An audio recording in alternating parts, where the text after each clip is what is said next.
afternoon, depending on where you are in the world, I guess, and good evening as well, Bryony and Brigitte over there in Europe. It is good to see you guys. Okay, let's see. We are live in the Meaning of Life Design Zoom room. People are still getting in and getting connected. And I think we are also live on Facebook and live on YouTube. So hello and welcome. I am so happy to see everybody today. You are all looking good. How has your week been going? Good? Yay! There've been a few moments here, but on the whole, it's been a good one. We are in graduation season. Who else has people graduating from somewhere or other? We've got, we actually started, what day of the week is it? It's Friday, right? I've been wondering what day of the week is it ever since I got back from Florida. That completely threw me. Let's see. Wednesday. Yes, Wednesday. We started out the graduation celebrations with Jasmine's high school Golden Scholars Award. And I really love what they did. They had all of the students walk up on the stage and let everybody know where they're going next year and what they're going to study. And there are some smart kids in this graduating class. I don't know how many of them are going off to do biomedical engineering, which from Heather's experience is one of the most challenging majors on the face of the planet. And one kid double majoring in biomedical engineering and business. And I'm sitting there thinking, oh my goodness, that kid, she's got a super brain or something to achieve both of those. Anyhow, next week, Heather is graduating from the University of Arizona on May 10th, May 9th, and 10th. 3 graduation ceremonies. I had no idea. This is my first experience of graduating from an American college. So I guess she has molecular and cellular biology is her major. And so there's a graduation for people in that class. There's a graduation ceremony for the School of Science, and then there's a graduation ceremony for the entire university. And I'm going to ask you right now, apparently across all universities in the States, there's been a huge deal about whatever the heck is going on in Palestine. And the kids have been demonstrating. And from what I understand, it's been kind of peaceful, at least at the University of Arizona. I know that USC's graduation has been canceled because of this. And the president at University of Arizona is contemplating. So for anybody who feels so inclined, if you would offer up a prayer for all of these kids who are getting ready to graduate, they've worked hard for the last 4 years, that they actually get to walk across the stage this particular year. But for kids who were born in, let's see, Heather's January 2002, so the 2001 to 2002 school year. These kids were brought into the world during 9/11. I was actually 5 months pregnant with Heather when 9/11 occurred here in the United States. So they had all of that uproar. When they graduated from high school, we were in a COVID lockdown. So Heather didn't actually get to graduate properly from high school. They actually had a system where the kids all went and they got to walk across in front of a video camera. So, I guess that's something, but it's not it's not the real graduation experience. And now a lot of these same kids are looking at the possibility of having a university graduation canceled. So I think this is a pretty unique year of kids.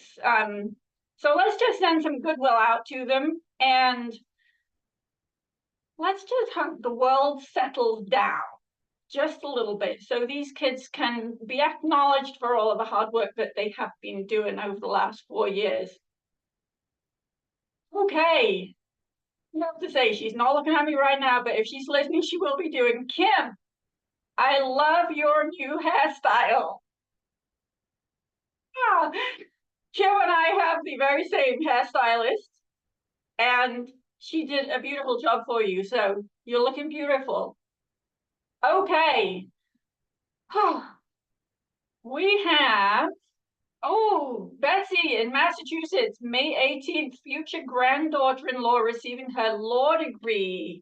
Yay.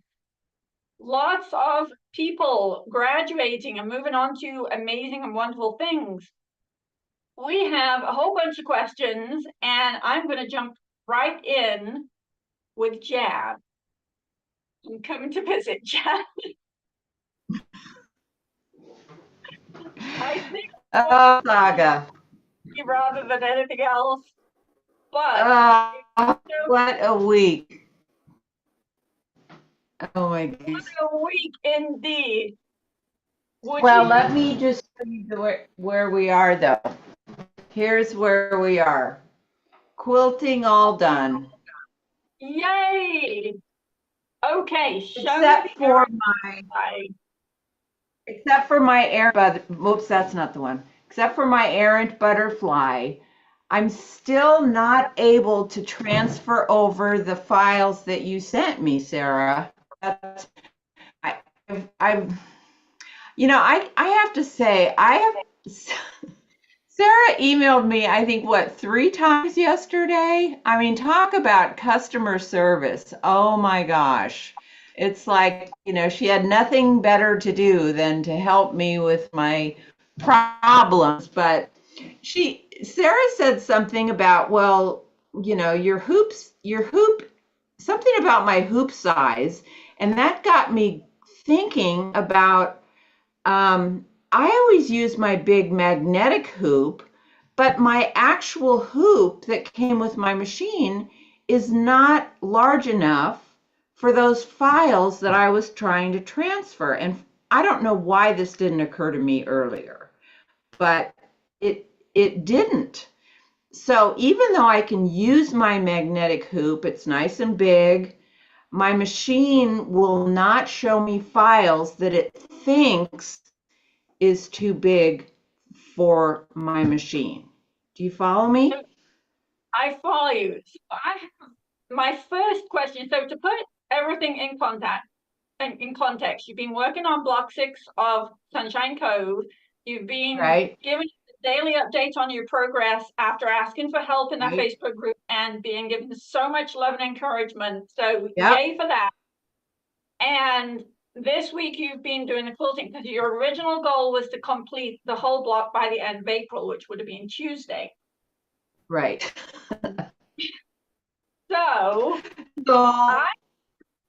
my first question is, who the heck sold you that magnetic hoop? Or did you buy it? Yeah, I think I bought it from Dime online. And I've used it for all the quilting. I mean, I really love the hoop. It's great for quilting because you can shift it around a little bit. So you have a Janome 500, right? Correct. And the biggest hoop that you have is 7.9 inches by 11.2 inches or whatever. 11, yeah. Mm-hmm. Yeah. But the hoop is it a Janome hoop that you purchased? It's a Janome compatible. It's a Janome compatible. Yeah. I'm kind of confused about the size of it because 9 by 14, I was not actually aware of a Janome machine that had that big of a hoop until the M17 Continental came along.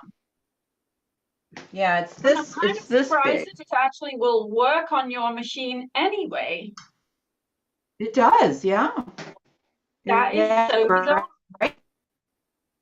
Yeah. So, I did all the quilting yesterday with this That is so bizarre. because I didn't So, want. I originally thought I was going to have to use a smaller hoop, and that meant I was going to have to stuff it into a hoop, which I didn't really want to do. Um, so that's when the major confusion set in around that. so But the it all moral of started this when you sent story, me those files from Dropbox. I'm sorry, It also, what was that, this whole Janet? saga started when, remember I had the missing Jeff file that you sent me, Yes. and that one would have been too big anyway. So that's why that one didn't work. But that doesn't explain why my machine won't read the custom corner file that you sent me. Well, we're going to Because figure that that out. shouldn't, yeah, I did the Yeah, we're other going to figure corners that out. fine. Okay. But okay, so here the major learning experience from this is, and this is not just for you, Janet, this is for everybody. You really need to know how big your hoops are. Mm-hmm. And in your particular case, what the maximum stitching area of your machine is. I'm kind of blown away that your machine will actually accept this hoop, which Yeah. is so much bigger, but it doesn't actually have it's a lot bigger than your machine can stitch. So Right. we provide all of our instructions. Now we use millimeters. All of the machines generally have their hoops specified in millimeters. Millimeters are a lot tinier than inches, therefore they end up to be a lot more accurate.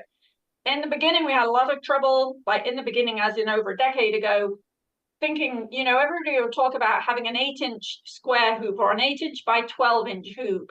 And so I was digitizing for a full 8 inches, where it turns out that an 8 by 12 hoop is actually 200 millimeters by 300 millimeters. 200 millimeters is actually it's about 7.8 inches. Mm-hmm. 12 300 millimeters is 11 point, I don't know, 11.8, something around there. Yeah. So it's not Mm-hmm. quite that big, not quite the full 8 inches by 12 inches. But knowing what your hoop size is, when you look at the instructions, it will always tell you, starting from the biggest hoop size that we provide, going down to the smaller hoop size. So, for instance, we endeavor to work with the 240 by 360 hoop, which is it's actually not the biggest one that you will find on the new Brethren, Babylock, Luminaire, and Solaris, because they have a much bigger hoop than that. But for the most part, the 240 by 360 is a standard size hoop that comes on a lot of the machines. The Boninas, for whatever reason, have their own kind of sizes, and the Bonina equivalent is the jumbo hoop, which is actually 256 by 400. Now, the Bonina hoops have the curves at the top and the bottom, so we accommodate for that. Whenever we say 240 by 360, you can guarantee that will fit in a Bonina jumbo hoop. Another of the common ones is the 200 by 300 millimeter. That is a fairly standard across the board size. The Bonina equivalent for that is going to be your maxi hoop, which is technically 210 by 400. So again, if I say it's going to fit in a 200 by 300 millimeter hoop, it will actually fit into the maxi hoop, taking into account the curves. If I was to put a 200 by 300 millimeter square, or rectangle rather, into a Bonina maxi hoop, you would be chopping off a lot on the corners on the top and the bottom, despite the fact that the hoop size Mm-hmm. says it's 210 by 400. So what I endeavor to do is based on those general hoop sizes. We also do the 150 by 260, which is Bonina mega hoop equivalent, but it's fairly standard hoop size across the brands. what we endeavor to do is provide the designs, or be able to put the designs into one of these, let's say maybe 3 categories of hoop sizes, but we'll also tell you what the smallest hoop is that you might be able to stitch it in, right? So you need to always look at the instructions and say, you know, if it says if your hoop is at least this big, then you know, yes, it will, or no, it won't. And then otherwise, if your hoop's at least this big, whatever that size is. So you need to kind of go down the list until you found the set of designs that will fit into your biggest hoop, right? Now, it might be the case that not all of the designs are actually going to need that biggest hoop. Some of them you might be able to use a smaller hoop, but you can't pick design 1 from group A and design 2 from group B. You have to use all of the designs in the same group. So Beth is saying she has a Bernina 790 and can use the magnetic hoop that's made for an 880 jumbo, but the machine limits the embroidery field. Yeah, that's correct, Beth. So on the Bernina 7 series machines, you can use the jumbo hoop, but you don't get to stitch in the 2 inches on the right-hand side of the hoop. Right. Or it's the left hand. No, it's the 2 inches on the left hand side of the hoop. Interestingly enough, a jumbo hoop, a Bernina jumbo hoop on a 7 series machine actually has a bigger stitching area than in some respects, in the Bernina jumbo hoop on the 8 series machines. If you're looking at as tall as you can go and as wide as you can go, because that 2 inches on the left hand side, you eliminate the curve on the left hand side of the hoop. So interesting kind of things going on there. Let's have a look at what's going on with this the errant butterfly quilting design. If anybody else has an errant butterfly from Sunshine Cove month 6, he's flying in the wrong direction. We now have quilting to fit around him. So let me see. I am going to bring that quilting up on my computer, and then I'll share the screen, and we'll check it size-wise. Now I have to remember where I put it. Is there any reason why it would be larger than the standard corner file? It should be exactly the same, but we're going to check that. I would think so. Okay. I'm going to get my file. Okay, so I have the corner that I created especially for Jan, which is, there's absolutely no reason why it wouldn't fit into your hoop. That's the bizarrest thing. Okay, let's see. I'm going to share my screen. Can you see my screen, Jan?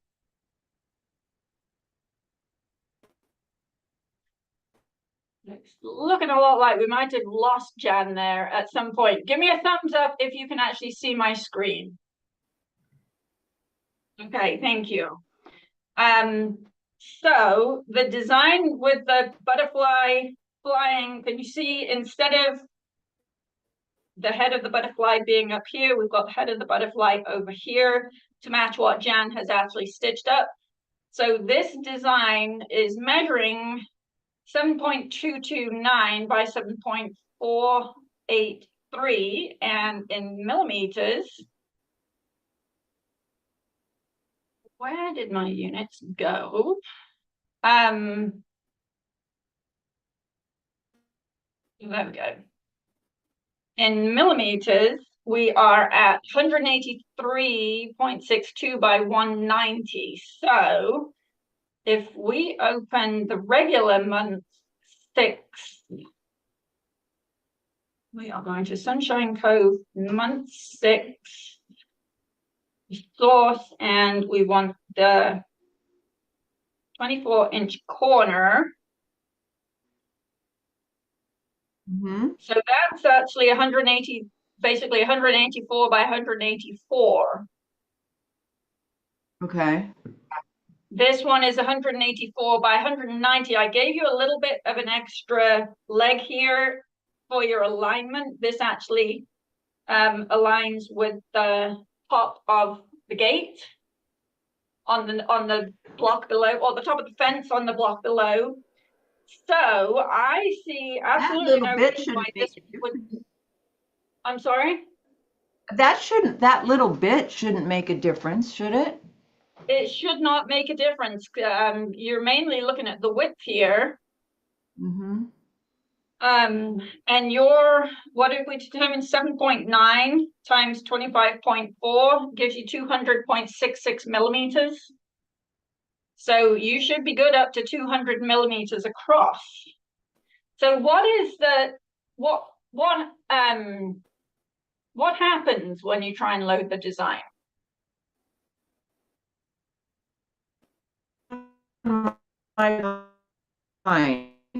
We have lost you just a little bit, Jan. Your connection is. There you are. We don't have any sound. You know what? I'm going to turn off your video in the hope that we can actually hear you, Jan. Are you there? So can you hear me now? Yes. Yes, I'm here. Okay. So exactly what I did was I transferred your file from your Dropbox that you sent me.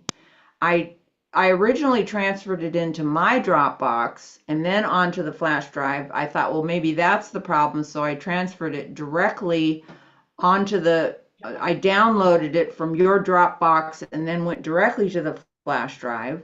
It showed up perfectly on the flash drive, but when I put the flash drive into my machine, it simply didn't list it. It's acting like it's too large, but that can't be. That's really weird. Is there something inherent in Dropbox? I'm sorry? Is there something inherent in Dropbox that could be messing with it? You don't believe so. You know what we're going to do? I am going to export it again. We're going to export the design. And right. We're going to save it as a new version. The only thing would be if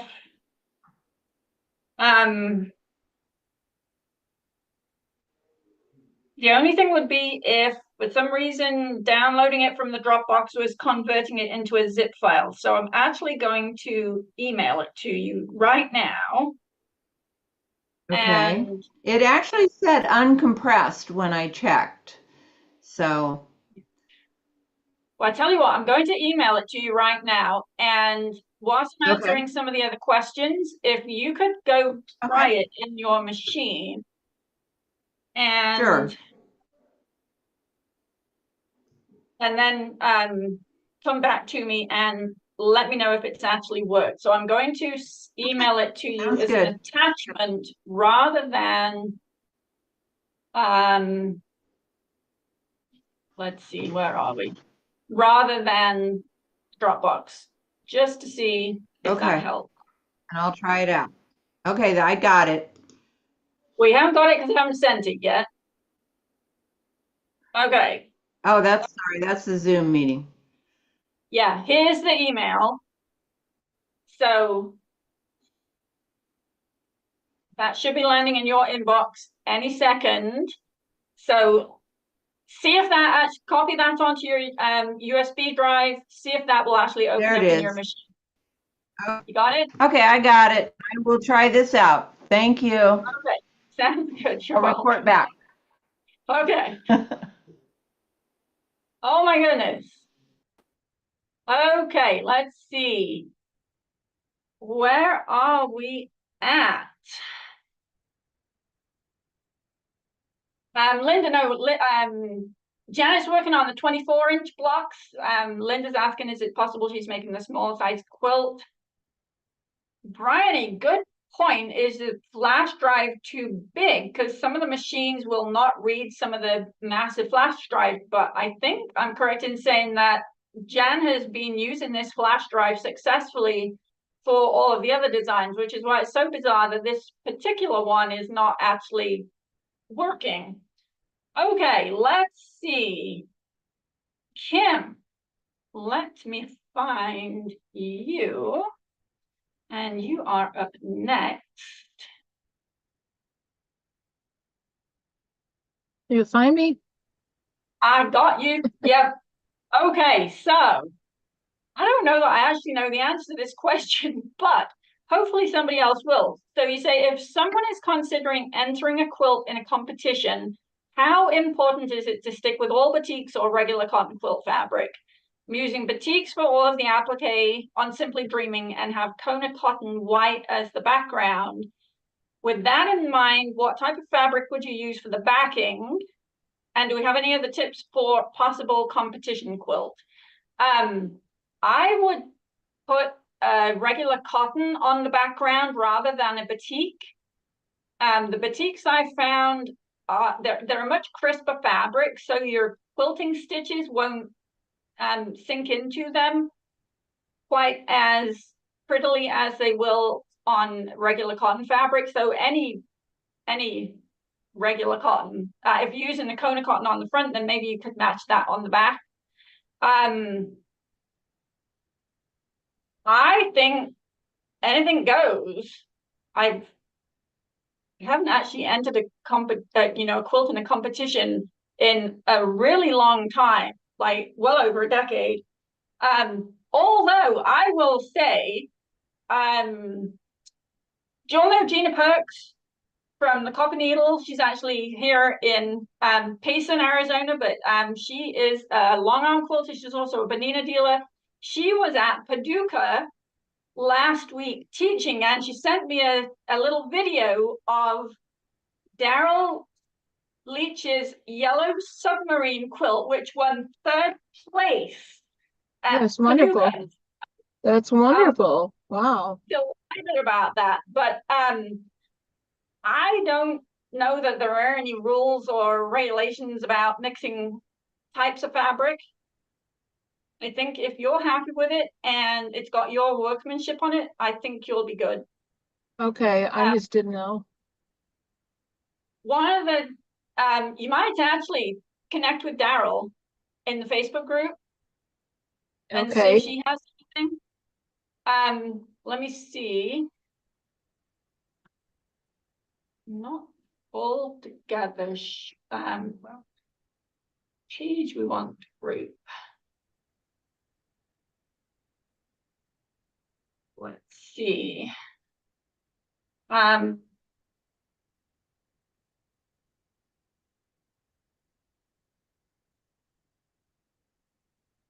Actually, she's not in the Facebook group.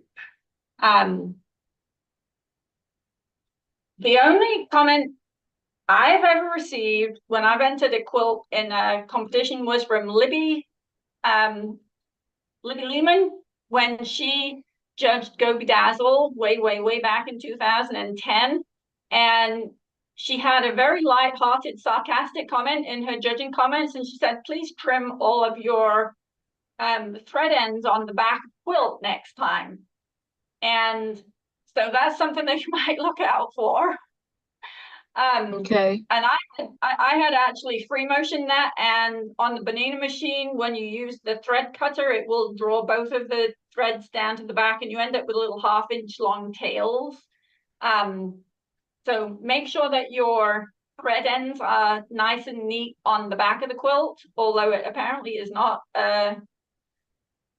it's not a disqualifying event if you leave hundreds of them, so I don't know if anybody else has Any comments or suggestions on what makes a great competition quilt? Now would be a really good time to let us know about that. Yeah. If you'd like to pop something in the in the chat. Anne says, if using white fabric on the quilt top, make sure that any different colored thread used for piecing should be trimmed so it won't show through before you layer it. Yeah, especially if you're using white fabric. You really want to be careful that you don't have any odd thread bits underneath it, because they will show through.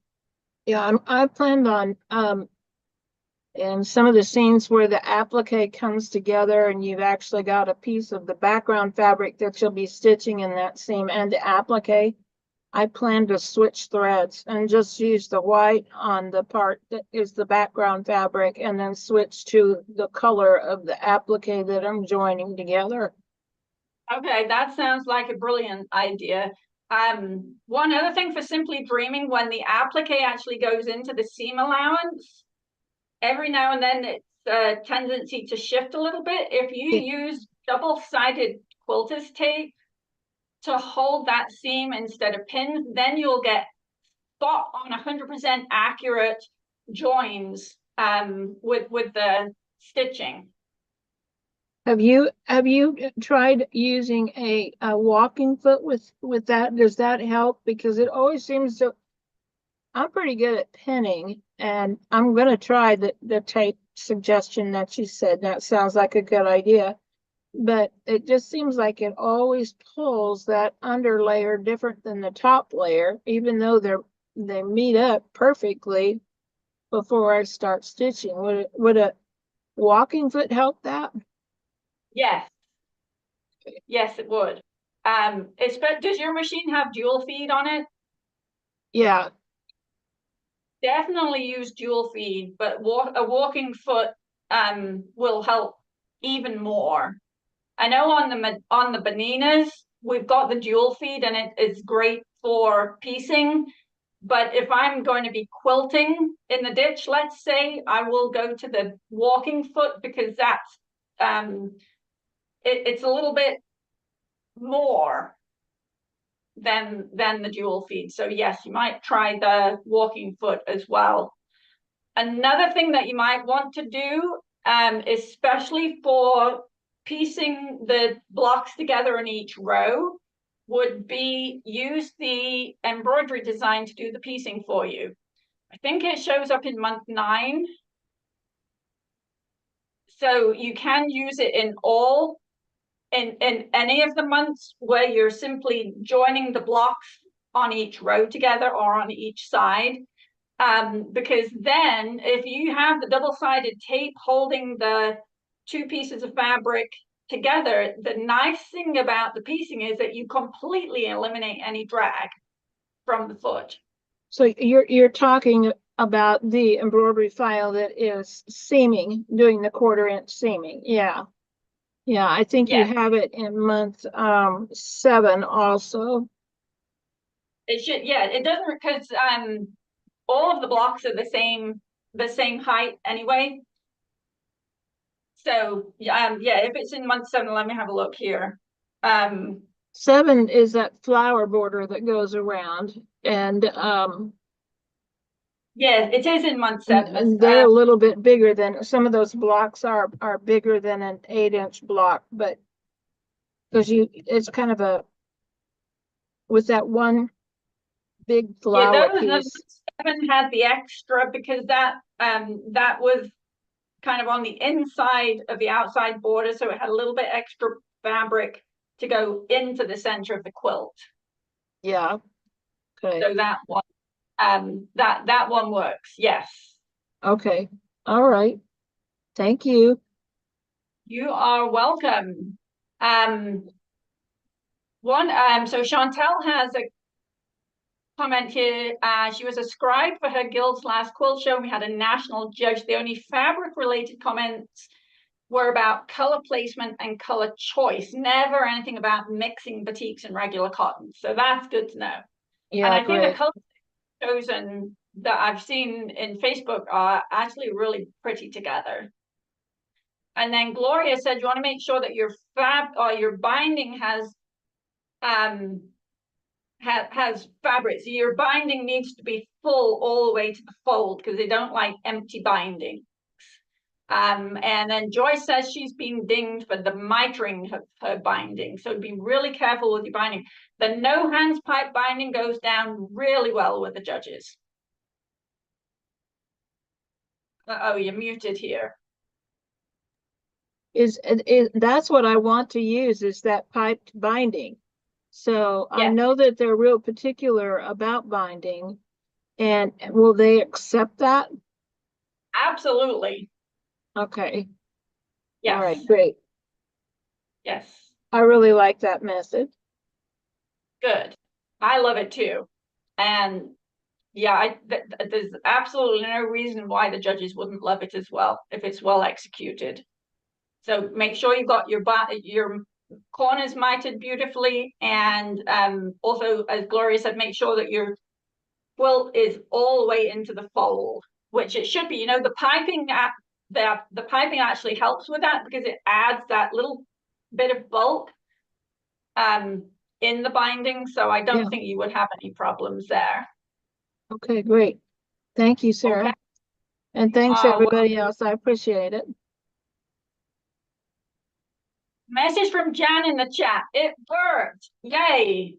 So Jan, the only thing I can think of as far as why it didn't work coming out of the Dropbox would be maybe the Dropbox somehow compressed it or zipped it or something. But anyway, I'm really happy to know that that's actually working now. Okay, let's see. Anne has a question. Anne, let me ask you to unmute here. I might have to read back what I wrote. Hi, I'm happy to do that. Okay. So you want to stitch names on pillowcase edges, but it could be on any of our projects. Spelling out the name, is that sequencing or embroidery text editing? So, are you thinking of using your machine fonts or software fonts or big letters out of one of our Applique collections? Yeah, I can show an example, but I haven't done it in so long, but I know the lettering is in my machine. And I know it has.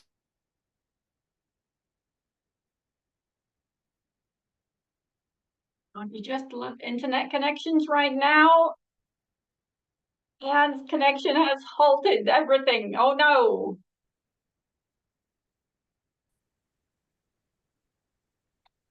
I think it should show up okay. Okay, we lost you there for just a moment, Anne. Yeah. Okay, so you're using a lettering that's actually built into your machine. Yes? Yes, but this stitch is like it's all the satin stitch thing. Okay. You have the embroidery software, right? I think so. I mean, there's the letters that came with my machine. Well, there's that, but embroidery, do you have any digitizing software? I don't know. Give me a definition of that. Like the Bonina embroidery software, Hatch, anything like that, that you actually use on your computer? The only other like embroidery designs I've gotten are from classes that get put on the USB Okay. and then in the machine. Okay, so use the definitely just use the alphabets that come with your machine then. So if you're wanting to use them on any other project, you can literally insert a design on top of or as well as any other design. Which machine do you have? It's kind of a dinosaur, but it's the FOF Creative Sensation Pro. And Okay. So you should be able to add multiple designs in at the same time.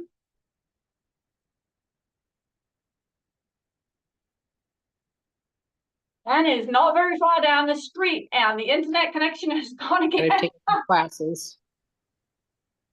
Sorry, we lost you there for a little bit. Uh-oh. Okay. Can you So, hear me okay? yes. Okay. So you should be able to add multiple designs into your machine at the same time so that you can stitch them out together, Okay. right? If you needed to. Or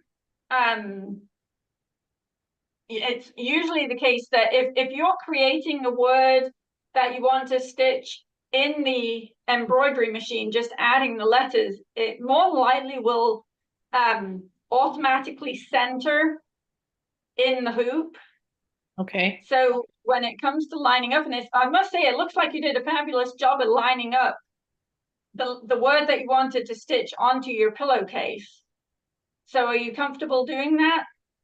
I think there's enough instructions in the book for me to do that. Okay. When I tried to do a vertical word a couple weeks back, and I had to put in every letter separately and ended up grouping it, which, for lack of a better word, straightened it enough.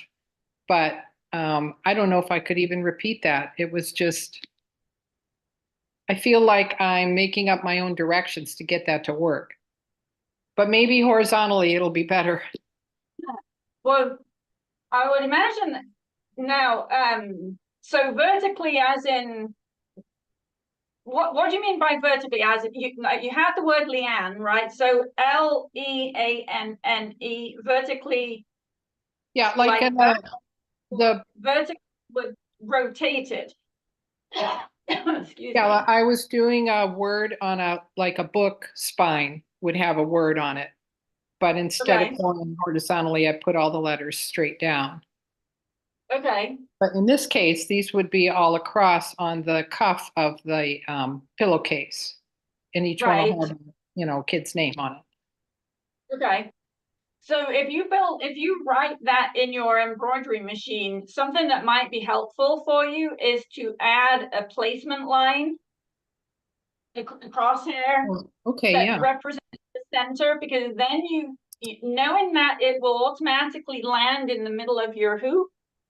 Okay. If you add the basting line first and then stitch it out onto the stabilizer, then add your word that you want to stitch, then you can mark up the center of where you want the word to be sitting on, let's say, your pillowcase. Okay. Yeah. Okay, and if you don't have a basting line design, drop me an email and let me know, because we've had a free basting, but not a basting line, a free placement line around for quite a number of years. So I'm happy to send you a link to that. You might have to go dig for it. But we definitely can get that to you. Okay. Sounds great.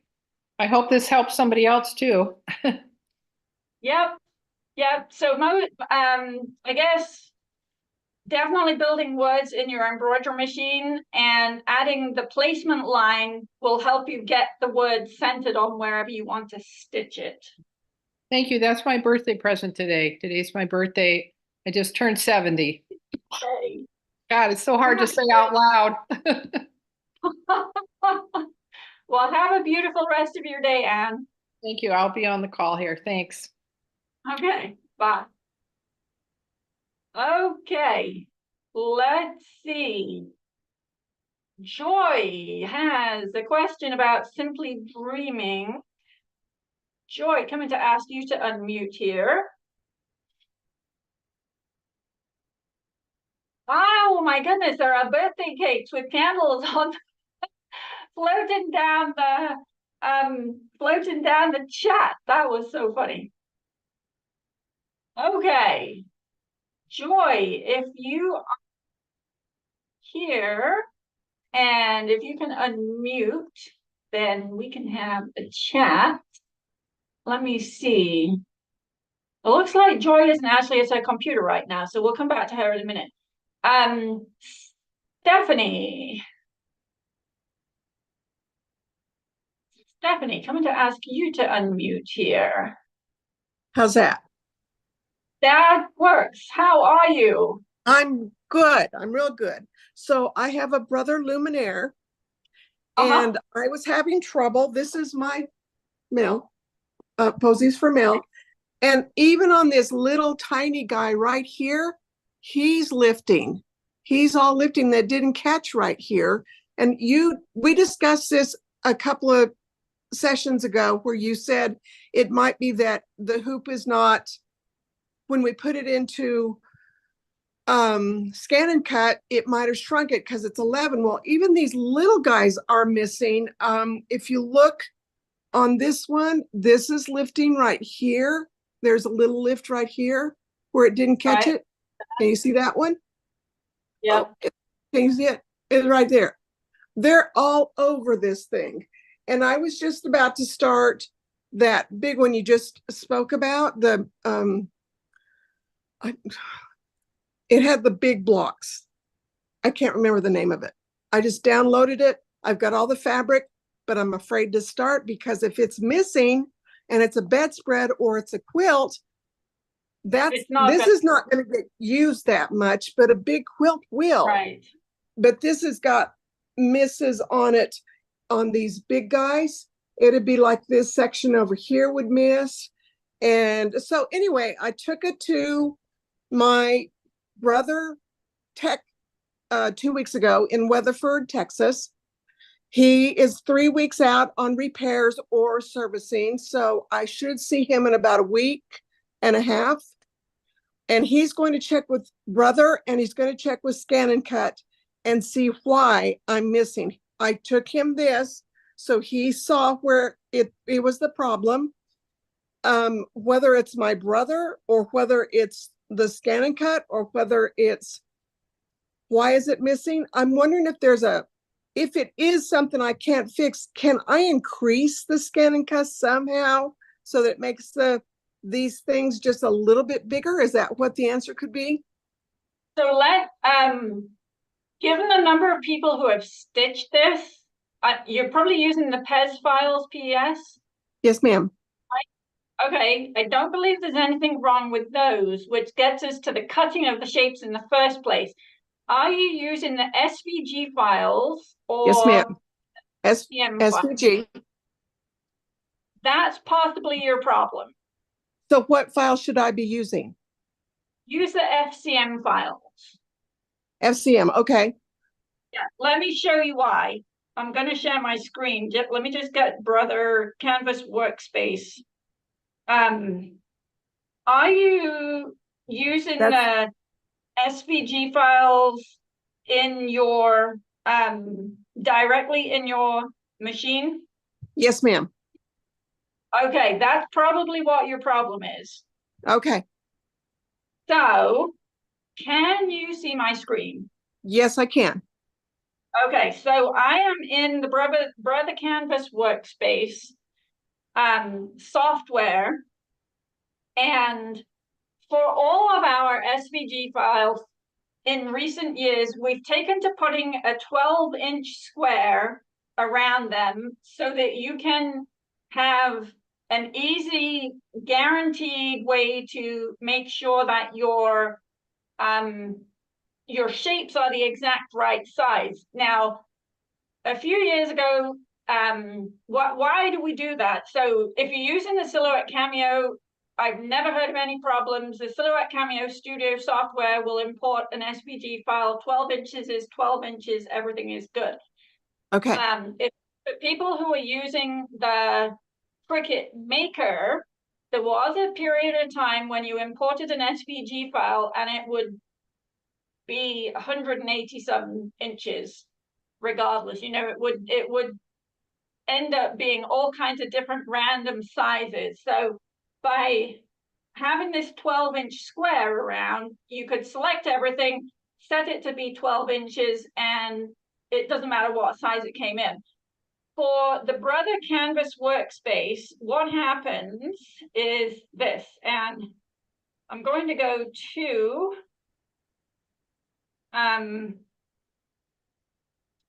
poses for MEL, and we'll go to the cutting, and I'm going to go to the SVG files. So let's say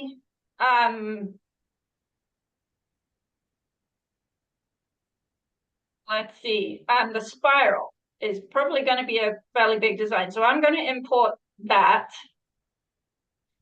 You see the message that you get here? It Yes. says the imported SVG was resized automatically to fit within the red dashed line on the artboard. I did not get because that sign. I didn't get that when I we got it did- into. I did you not. used directly in your ScanNCut. Yes. There's no knowing what's going on there. Because Okay. right now, what we ended up with is 11.67, and that should be 12, Okay. right? So what I would do is put it into the top left corner, and I make sure that it was 12 by 12. Now I can delete all of the, at least you would like to think I could, wouldn't you? Now I can delete the bounding box, and I'm left with what I need to cut. Right. Now then, I am going to, you can see here we've got that set at 0.25, 0.25, and it's 11.44 by 11.31, right? Yeah. Yes. I am going to give that a different fill color. Let's make that pink. Okay. I'm grouping it, and I'm going to stick it off here to the side. You know what? I'm not actually going to do that. I'm going to undo a whole bunch here. Okay. So this is what we originally brought in. 11.57. Yes. 11.67, right? So let's get rid of that. I'm going to change the color of this. So this is the original thing that actually was brought in on the SVG file.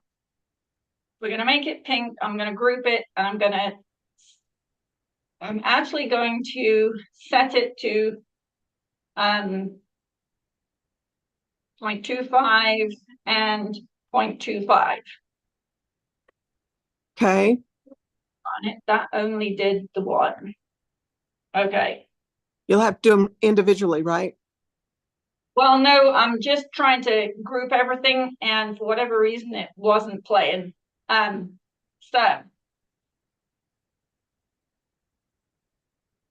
Okay, so this is the original SVG file without doing anything to it except for removing that bounding box.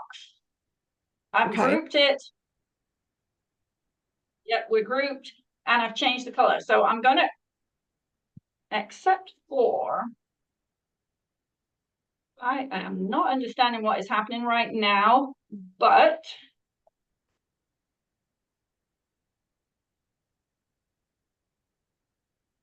okay, we are grouped. I'm going to stick that off over there. What I'm going to do now is, instead of going into the SVG folder, I'm going to go into the FCM folder. Okay.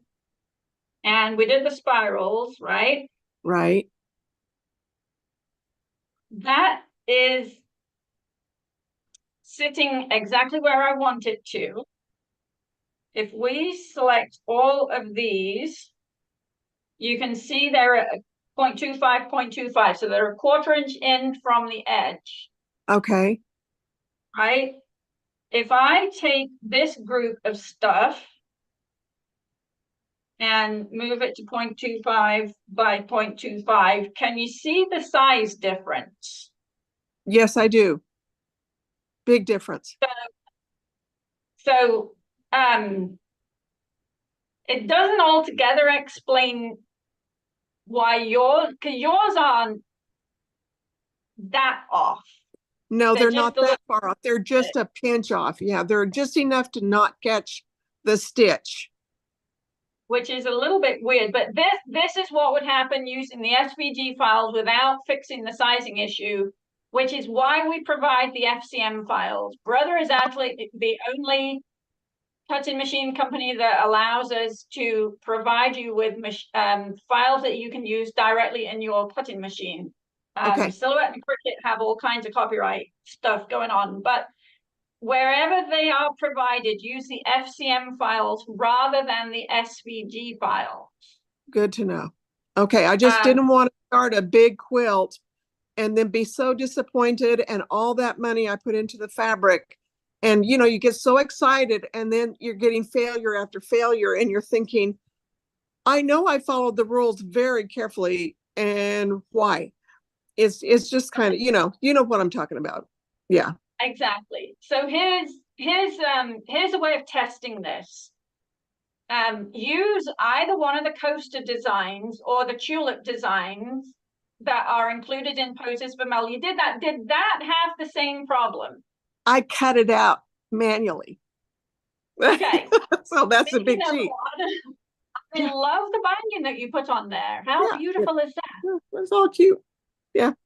That's so my practice. I always practice ahead of time. That's just for safekeeping, just to get to know the person, the digitizer, all of that. You know, you got to learn the person first before you jump into something bigger. So this is number one after this. And now I'm going to start a big 60 by 60 quilt. And that's when I started having a problem with my ScanNCut. Yeah, make a matching coaster, but this time use the, you know what, if you would be willing, make 2 more coasters. One of them cut in the SCM, using the SVG file the exact same way that you were doing, and the other of them using the FCM files directly in your ScanNCut. Okay, I can do that. And let me know what the difference is. Okay. I did try the little tulip, the little guy, you know, this guy right here, he's on the wall over there, but I tried him and it got close. It got real close. So I had no idea that the 2 files would make that kind of a difference. That tulip guy you cut using the SVG files? Yes, I did. Okay, so forget the coaster, make another tulip, but using the FCM file. Yeah. Because then you've got something directly to compare it with. Okay, I will do that. And you know how it goes. That should solve your problem. And Sunshine Cove, are you going for Sunshine Cove next? What is just a minute. It's the one you just talked about with that previous lady. Dreaming. Say that again. Simply Dreaming.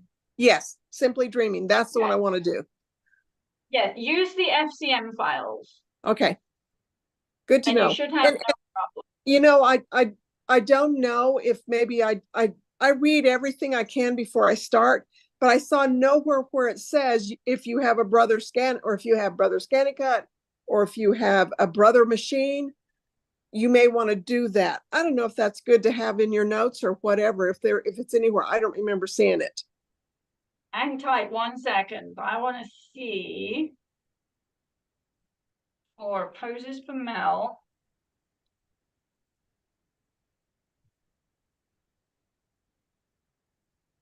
In the instructions folder, we always have an applique preparation document. I got that right here. See, I've got it in my notebook here. See? Right Okay, there. what does it say on the last paragraph, section 6 on page 2? It said, if you have Brother ScanNCut, use FCM. Thank you. Right there in big old bold letters. Thank you. Yeah, you're welcome. Okay. Let me know if this I'm actually showing my age because I'm 69. You know what? Age doesn't matter here. It doesn't. It does not matter here at all. But I love doing different digitizers, and I love trying other things because it just keeps me alive when I try all these different techniques, because I've been a long armor for 20 years now for, for customers. And now I'm just trying to get my little hands wet with the appliques. And I just wanted to learn your techniques. I wanted to learn how to set this up. I wanted to learn how that worked. It just intrigued me. So I just need to read more carefully. Thank you. You are so welcome. And I'll look forward to hearing from you soon. Okay. With your thank you. Okay. Okay. Okay. Let's see. Uh-oh. I inadvertently turned your video off there, Stephanie, instead of removing the spotlight. Okay. Yeah, you definitely want to use the FCM files in your ScanNCut. Okay. Joy, are you back at your... Yes, there you are. I am come to ask you to unmute here. Hello. Hello, how are you? I'm fine. Good. Okay, so Simply Dreaming, you have a Bonina 880 and you might be getting a Babylock Solaris. Yeah, I have access to one. Okay. Can you still use the 200 by 200 hoop? It looks like the stitching to tack down the base fabric won't fit in that size hoop. So, something interesting about Simply Dreaming. The reason they are 7.5-inch blocks instead of 8-inch blocks is so that everything will fit into a 200 millimeter wide hoop. But if you look at the designs in month 4 and the Let's 7-inch. 1 second, I'm going to tidy up here a bit. I'm getting rid of all of the designs and ScanNCut stuff. And I'm going to bring up Simply Dreaming. That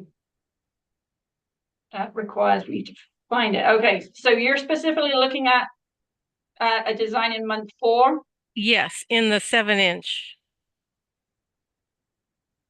Which particular design are you thinking of? I think I don't have it up on my screen, but can you, if you bring in any of them, don't they exceed a 200? Okay, can you see the screen? Yes. Okay, I've got the designs. I'm actually going to pull up the instructions. Maybe that's what I'm missing. We'll go with the new version. Okay, so how to stitch it, 7-inch. And so there's your fabric preparation. Maybe that's it. It's got 300 is. Well, here's the deal. What we were talking about with Jan at the beginning of the hour, if you have a hoop that's at least 225 by 300, then you can stitch that design. Okay. 8 times. If you have a hoop that's at least 110 by 300, then you can stitch those 2 designs 8 times each. Otherwise, you're going to stitch these 3 designs 8 times each. So month 04 top, month 04 middle, and month 04 bottom. So let's see, top is this one, middle is this one, bottom is this one. So if we open up those, and I'm opening up VP3 designs, right out of the download. So this guy is 108 actually by 203. What is the minimum size requirement for this quilt? I thought it was 200 by 200. use that in a 200 by 200 hoop, but I have a feeling that the size requirement is actually 200 by 300. Okay. That's really not an issue for me, but I just wondered why you said 200 by 200 in the original instructions. I don't actually know. But hang tight 1 second. I'm just having a look here.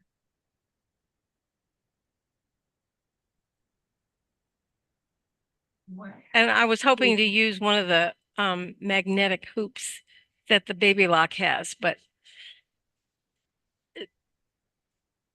You know, for your applique, I am not particularly in favor of using the magnetic hoops. well, the ones on the Babylock are very firm.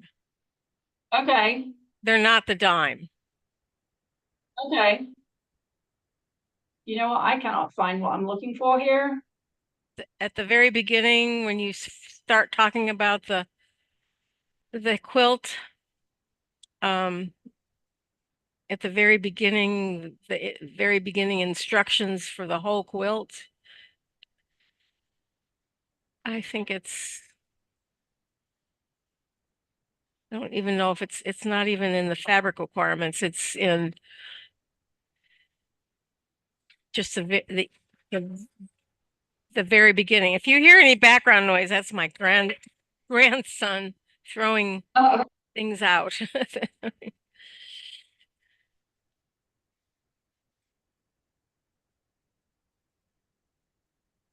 Okay, I got you. It should be at least a 200 by 200. And this is actually 108 by 203. You got me there. Okay. Okay, I guess working on the assumption that the majority of machines have a hoop that's that. If you've got a 200 by 200 hoop, then you typically do have that size, the 203. But yeah, that could be a problem. I'm sorry about that. Okay. It's I have options. So, and it doesn't seem to be a problem with the Bernina. And I've just been having some problems with my 880. I think I mentioned that before. And I think I have to take it in to have the bobbin looked at because it was giving me so many loops and things. So You're having the loopiness up on the top. yeah, that was what I was having. And I ended up being able to more or less solve it by not threading the bobbin for embroidery, but increasing the tension on the bobbin with the clicks on the top. You know what I mean? And that seemed to solve my problem, but it's probably something that should be looked at. It sounds like you simply need a tension adjustment, because if you can resolve the problem by clicking the little button around, that's a tension adjustment. So you just need to have it set to reliably stitch on regular settings. Right, exactly. So I think should take it in, but I didn't want to stop my progress, so I may use a different machine. So anyway, so I was just looking to see what the requirements were, and that's when I came upon that 200 by 200. But it's not an issue really for the Babylock because it has bigger hoops. I would go with the bigger hoops that you have, given that there are multiple options Right. for this particular project. I'm also going to say I wouldn't stitch half of the blocks on one machine and half of the blocks on another machine. I'd be consistent with the machine that you use. Okay, that's good advice. Even between Berninas, like if I did some of them on my 590. On brand, I think you should be good, but what I've noticed, because I have 4 Beninas 8 series machines, and then we have the Brother Dream machine. I have noticed that stuff that I stitch out on the Benina, if I stitch the exact same thing out on the Brother, it's not always a one-to-one match. Doesn't matter which Benina I stitch it on, they all come out the same, but Benina compared with the Brother, it's not always going to be 100% consistent. It's So- usually very little difference, but depending on how picky you are, it could be enough to be noticeable. Let me ask you one question on the Bernina. Do you see any of the bobbin thread on the bottom side with your designs? In other words, do you see any of the bobbin thread exposed, like on the Babylock? You see one third of the top thread and two little lines of the bobbin thread on the back side. But when I do it on my 880, I don't see any of the bobbin thread on the back Are you side. talking about a satin stitch or Yeah, any satin kind of stitch. Yeah. So on my machine, if I'm doing a satin stitch, I will, on the back side, I will see probably as much as 75 to 80% of bobbin thread and just a little tiny bit of top thread coming down on either side. Really? Okay. So I think So there's if you're not seeing any bobbin thread and you're seeing the top thread coming down to meet in the middle, then your top tension is potentially too loose and your bottom tension is potentially way too tight. okay. Okay, So I'm not you seeing should any get bobbin thread on the underside when I use the 880, and I do on my 590. So I think that the 880 needs to go to the hospital. I think it sounds like it needs a spa day. Yeah. Okay. All right. Thank you so much. I appreciate it. You are welcome. Okay. Let's see. So that actually ends our questions for today. We will be back here 2 weeks on the third Friday of May, which is, I'll look at my calendar. We will be back on May 17th. And next Friday, I'm actually going to be over in Tucson and we'll be doing the College of Science graduation, and all things being well, we'll be doing the entire university graduation. So happy graduation to anybody who is graduating this month in May. If you have been waiting to do the Digitizing and Design Masterclass, you should have received an email about it yesterday, and there'll be another one tomorrow. We are open for a new session. I'm so excited. I love to see the progress people made. And in tomorrow's email, you'll see what Jody did with her Module 7 assignment, which is all about multiple hooping. I think it's absolutely fabulous. So be sure to look out for tomorrow's email about that, whether you've taken it, the Digitizing Design Masterclass or not. Okay, so go out and enjoy some sunshine. Hopefully you have a lot near you. Do lots of stitching. Join us in the Facebook group and show off what you've been working on. And I will see you in 2 weeks to answer any questions that you might have.